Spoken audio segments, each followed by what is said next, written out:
Hey guys, sekarang saya berada dekat Lamin Dana Mukah. Lamin Dana Mukah. So something that very mesmerize me. Ada sesuatu yang tak ada dalam buku sejarah kita. Tak ada dalam buku sejarah PMR ke SPM ke, tak pernah ada.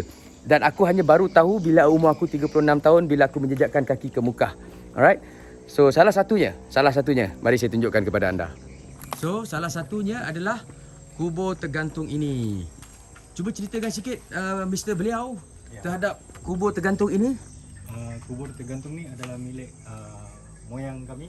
Moyang kamu? Ya, dia bernama Bijak. Nama dia Bijak? Nama dia Bijak. Menurut cerita keturunan kami, moyang Bijak ni meninggal semasa banjir. Meninggal semasa banjir. Ya, masa banjir. So dia punya mayat dibiar dalam ni ya.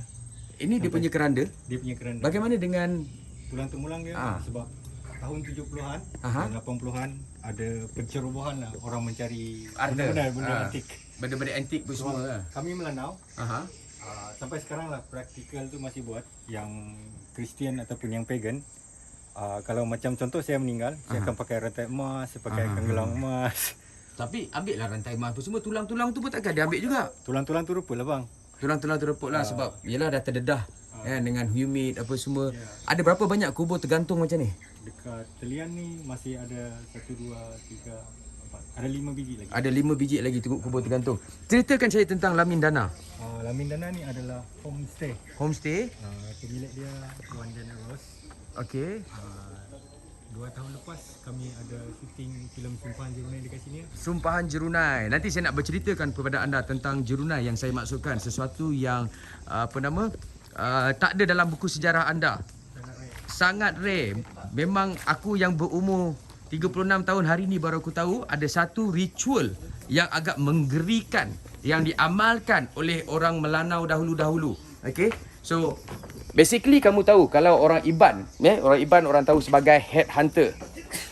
Tetapi tahukah anda pada masa yang sama, zaman dahulu Melanau ni dia hidup zaman dululah, mengikut cerita orang dulu-dulu, dia ada kasta.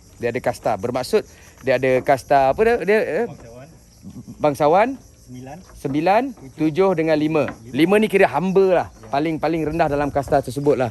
So tak apa, sebelum kita cerita pasal benda tu, kita melihat dulu keindahan dekat Lamin Dana ini. So korang boleh datang sini dan menyewa. Ini adalah homestay. Korang boleh google pasal Lamin Dana. Tetapi dekat Lamin Dana ni ada sesuatu, iaitu Jerunai Lamin Dana. Jerunai Lamin Dana. Bercerita pasal Jerunai, I tell you ianya memang sesuatu yang sungguh out of your imagination yang ada dekat Malaysia ini.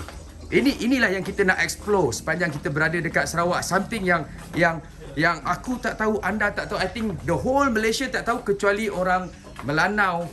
Itu pun tak semua Melanau tahu, aku rasa. Ya, betul. Tak semua orang Melanau tahu. Sehingga anda menjejakkan kaki anda ke Mukah. Di Kampung Telian ataupun di Lamin Dana ini. Okey. Yang ni tadi adalah Jerunai anak udak. Jerunai anak udak. Golongan bangsawan. Bukan. Dia cerita ni, yang ni rare sikit dari Jerunai yang ada dekat Mukah Telian ni. Dekat Telian ni. Dekat Telian Sebab dia dijenamakan semula pada tahun 2008 2009 macam tu. So Jerunai Lamin Dana lah. Okay. Yang Jerunai ni, Kejap. Biar saya buat dia punya suspend move sikit. So, Jerunai Lamin Dana. Apa yang dimaksudkan dengan Jerunai? Jerunai ataupun mungkin orang Melayu senang cakap kubur ataupun makam apa semualah. totem pole. Apa dia? Totem pole bagi Red Indian. Red Indian cakap totem pole. Okey. Bangsa lain pun ada. Dia letak mayat ataupun tulang-tulang ke apa semua yang dah tu tadi dalam tempayan, mereka akan letak dekat tiang belian itu. Bila kita bercakap pasal tiang belian ini, okey, bagaimana ianya didirikan? So basically orang kampung cari kayu belian dan dirikan. Tetapi sebelum ianya didirikan, ingat tak tadi kita bercakap pasal kasta? So apa yang akan berlaku adalah bangsawan itu dia akan letak budak kecil, hamba dia, di bawah lubang yang digali sebelum ditimbus ataupun ditindihkan dengan kayu belian ini. Korang bayangkan, itu tak cukup spooky guys, itu tak cukup spooky. Tetapi pada masa yang sama, Selepas dia didirikan, bayangkan korang ada scaffolding kat situ, mereka letaklah tempayan dekat atas tu. Tetapi tempayan itu akan ditemani dengan seorang perempuan yang akan diikat hidup-hidup dekat atas ni. Hidup-hidup sampai dia mati menemani tempayan itu. Bangsawan yang dah mati itu. Dan dipercayai juga Ha. yang budak korban di bawah tadi Ha? akan menjadi Pemandu. pemandu perahu bangsawan tadi di alam sebelah. Perempuan tu fungsi dia? Perempuan pula akan mencuci baju, masak. Tolong cuci, masak, teman dia lah. Teman Orang dia gaji dia kat Ya, sana orang lah, gaji peneman kat hidup sana. dia lah. Ya. And then yang Jurunai ni, Aha. Jurunai ni sebelum dijenamakan semula adalah Jurunai Anak Uda. Jerunai Anak Uda. Ada kisah di sebalik kisah Jerunai Anak Uda Ya. berbeza dengan kisah-kisah Jerunai yang lain. So kita minta beliau untuk menceritakannya. Okey, menurut cerita dari mulut secara lisan dari orang-orang lama, Aha. Jurunai Anak Uda ni adalah didirikan oleh orang luar macam Kadok. Orang luar. Ya, Macam sebab- kadok yang datang yang tolong Ya, dirikan. sebab orang luar itu tadi dia adalah pedagang yang kaya. Aha. Dia nak membuktikan bahawa dia pun boleh mendirikan Jurunai. Aha. Okey, dia dirikan Jurunai, tetapi Jurunai tak, yang ni pula tak ada budak. Tak ada budak dekat bawah. Aha. Yang ada adalah korban dekat atas. Aha. Perempuan. Perempuan pun orang kampung sini yang digoda oleh pedagang tadi. Aha. So tiap-tiap malam dia akan naikkan perempuan tu. Pagi siang dia naikkan perempuan tu, malam dia turunkan perempuan tu. Tak panas ke? Tak, nak membuktikan yang dia pun mampu mendirikan Jurunai. Aha. Lepas tu atas di janji-janji manismu, selepas 7 ke 8 hari macam tu, perempuan tu tidak diturunkan dan bangsawan tu melarikan diri. Dan perempuan tu dibiarkan mati begitu saja. Ya. Memang sepatutnya perempuan tu dibiarkan matilah, Ya, tapi betul. perempuan tu terpedaya. Ya, dengan Dia- janji manisnya. Janji manis. So basically bangsawan akan decide siapa dia nak letak dekat situ. Ya. Tersalah seorang hamba dia. Okey, bangsawan yang akan decide. Cuma kali ini beza dia untuk bangsawan anak uda Anak Uda. Anak uda dia pancing perempuan lain. Ya, Dia pancing perempuan lain. tempatan. Okey, basically kalau korang nak tahu dia ada cerita dia. Perempuan tu akan dibiarkan kat situ kelaparan, dahaga, haus, tengah terik apa semua, dan dia ada dialog dia kalau ada orang naik sampan lalu. Kita pergi the last Jurunai. Ada lagi? Ada lagi sebiji. Tapi kita pergi kat The Last Jurai. Jom. Ya, so, situ cerita dia lagi rare. Yang tu macam cerita tentang percintaan yang dihalang. Tadi tu percintaan yang dihalang. Yang ni percintaan dia macam playboy lah. Playboy. Yang ni cinta dihalang sebab Cinta dihalang. perempuan tu tadi golongan bangsawan Ha.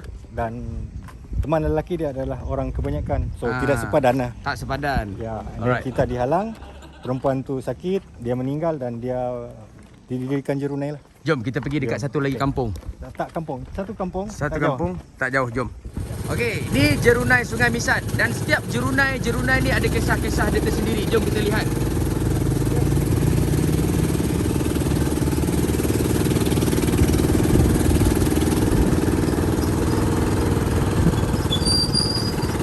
Tapi kalau ikutkan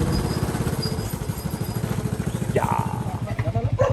Kejap bang, nanti saya bergambar nanti saya bergambar sekejap So, basically dekat sini, dekat kampung-kampung ni, aku cakap kau sesuatu yang spooky tau, yang menggerunkan tau, yang berlaku pada tahun 1840. Macam tadi dekat Jerunai, kat mana yang mula-mula tadi tu? Bersungau. Ha? Bersungau. Bersungau 1840 dan setiap Jerunai ni mempunyai kisah yang berbeza-beza. Tadi Anak Uda, yang ni adalah satu kisah lain yang akan diceritakan oleh encik beliau. Tapi sebelum tu, korang tengok dulu. Dekat atas tu masih ada tempayan lagi guys. Tempayan tu adalah simbolik. Simbolik. Ya, sebab yang ni Aha. kisah dia adalah raja tu semasa dia hidup dia nak mendirikan Jurunai. Dia nak, masa dia hidup lagi dia nak mendirikan Jerunai. Dia punya niat tu dia nak mati, kalau dia meninggal dia nak ada sebuah Jurunai. Aha. Di sepanjang hidup dia ada anak perempuan, Aha. anak gadis.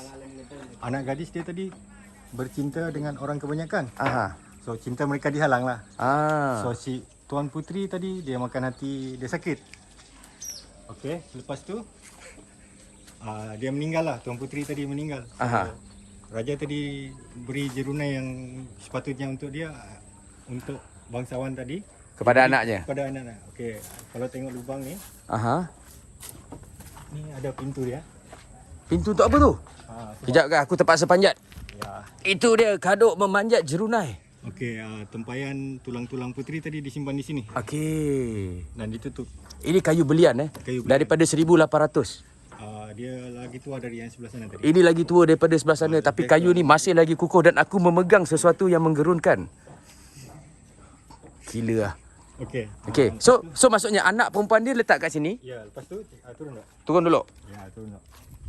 Lepas tu lelaki tadi yang kekasih dia tadi merantau lah untuk membuktikan dia boleh berkahwin dengan tu. Aha. Tetapi sesampainya dia di kampung, Dia tengok perempuan ni dah mati. perempuan dia mati. And then kalau tengok bekas takakan ni, Ada tetakan. ya tetakan. Tak nampak tetakan, tapi korang nampak sebenarnya ada cubaan untuk Ya, ada cubaan untuk menebang. jerunai ini. Kenapa dia nak tebang jerunai ni? Ya, kecewa kan? Dia kecewa punya pasal. Ya. So orang kampung menghalang lah. Kalau kau tebang pun jerunai ni, puteri takkan hidup kembali. Betul? Ya. Okey. Sebab tu nampak macam sebenarnya dia condong. Dia condong ke sebelah sini. Okey. So, Lepas tu tengok sini. Okey, yang ni tuan puteri tadi dia bawa kawan dia yang jadi korban. Yang bawah kawan dia lelaki, yang atas suka-suka hati je tuan puteri tu bawa dia punya kawan letak kat bawah ni kawan dia dengan suka hati. Kawan dia dengan rela Ya. hati. Minta dihempap boleh benda ni. Ya, lepas tu kalau kadang nampak yang segi 4 lubang tu, Kejap aku zoom. ya. Okey. Dekat situlah korban perempuan berdiri. Dia akan berdiri. Maksudnya akan ada satu kayu tu untuk dia berdiri. Tak, satu papan saja. Satu papan. Itulah saiz papan tu. Itulah saiz papan tu. Dan dia akan diikat di situ. Ya. Sampai dia mati. Sampai dia mati. Lepas tu dia minta air dari orang-orang dekat situ lah. Kalau ada orang lalu naik sampan, dia akan minta air. Dia akan Kau tengok aku punya bulu roma meremang.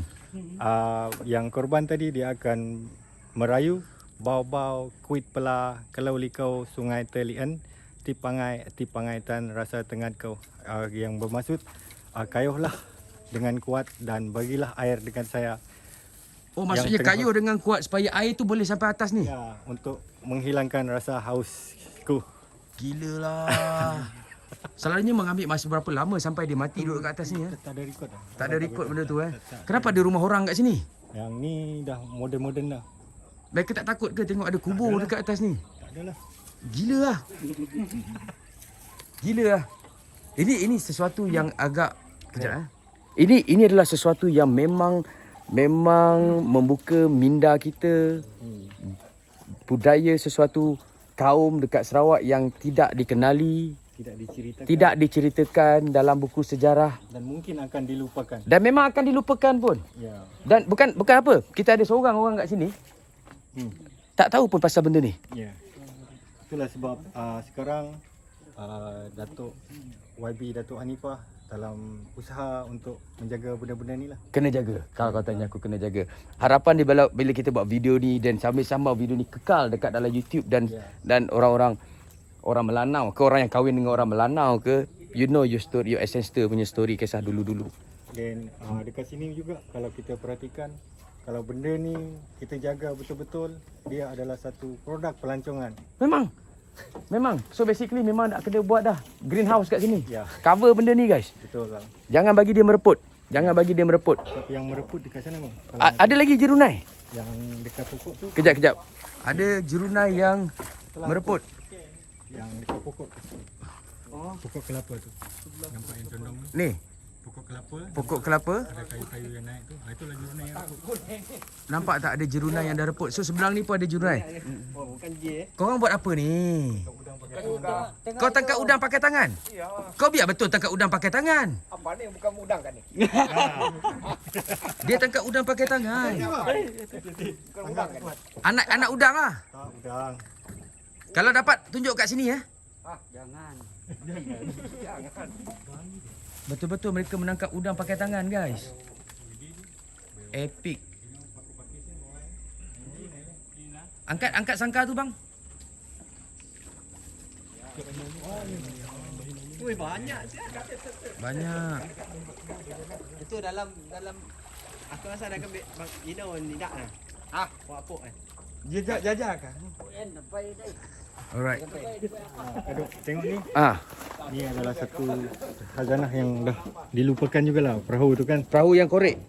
Kayu belian yang dikorek jadi perahu Itu dia. Kebanyakan orang pakai fiber bang. Sekarang semua dah pakai fiber. So anyway guys, that is something that we learn here in Mukah.